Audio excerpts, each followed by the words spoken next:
Counting the cost of Storm Eunice, 12 people die across Europe, including 3 in the UK, where more than 155,000 homes are still without power.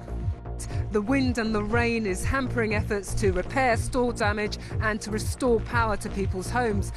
After one of the worst storms to hit the UK in decades, around 190,000 homes are still without power. 3 people were killed in the ferocious gales of Storm Eunice yesterday. Tonight, there's still major disruption to train services across the country, and the Severn Bridge remains shut. Insurance payouts for damage could reach up to £350 million, according to one estimate. And there are more weather warnings in place for tomorrow. A less severe yellow wind warning for most of the UK, with heavy rain also expected in northwest England. Danny Savage has the latest. It's been a day of assessing storm damage right across the country.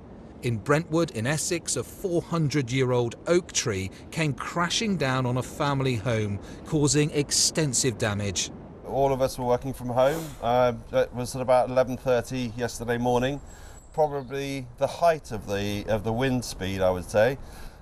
We just felt the house move, and that was a big gust of wind, and seconds later the tree just crashed into the house, and we were covered in dust and just general debris, and we ran outside to see what had happened, and we were confronted with what you can see behind us.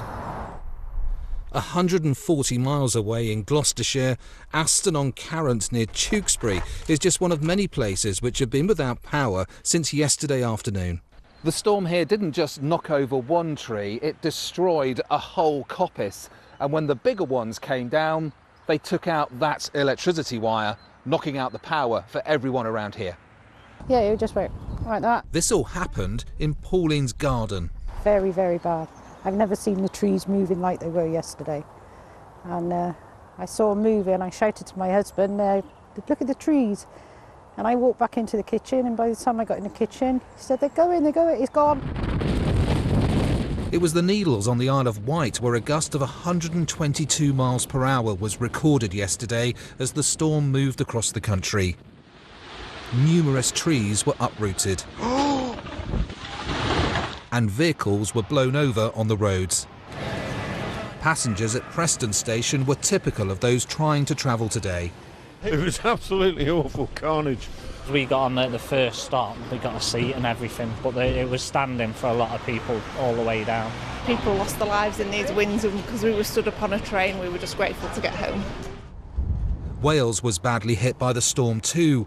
In Newport, today was about assessing damage and making things safe for the time being. The weather was still causing issues in some areas. Snow fell across parts of northern England. Storm Eunice may have gone, but the problems caused by it are very much still with us. Danny Savage, BBC News.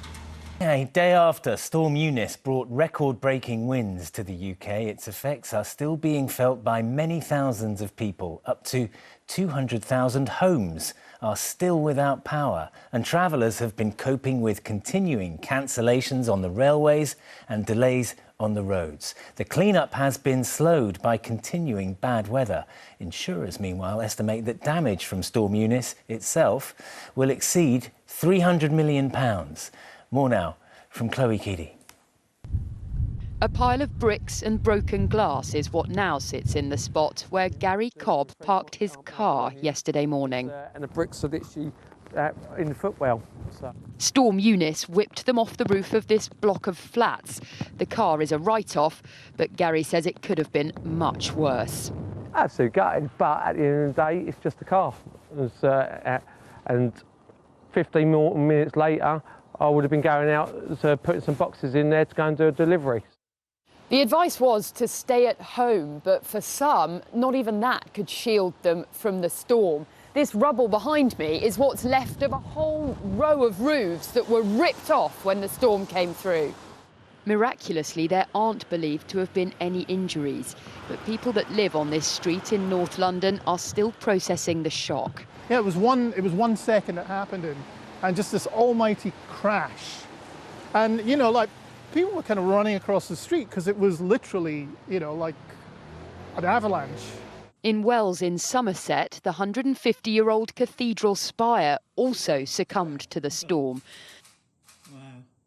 2 tons of stone and iron that only narrowly missed the church roof. The vicar rang me at home and said the top of the spire is wobbling. I thought she was joking, to be quite honest, but I thought, well, if anything was going to go, that's what would go.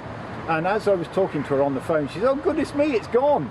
Engineers have spent the day trying to reconnect nearly 200,000 homes that are still without power, mostly in southern England and South Wales. And with more gale force winds forecast tomorrow, their job is only going to get harder. We've got thousands of engineers that are working round the clock, but really being hampered by the severe weather conditions that we're experiencing. Train passengers have also had a day of disruption. Many routes are still suspended as railway companies work to remove trees from the tracks. It's been a shambles. No. Most of the trains have been cancelled and they started late. Showed up for an 11:32 train that wasn't cancelled, but there's nothing on the boards. So who knows? I just wanted to see my family, you know. It's become a bit more important, especially during the pandemic. So it's such a shame. The worst of Storm Eunice passed in the space of a few hours, but the extent of the disruption and destruction is only just becoming clear. Chloe Keedy, ITV News.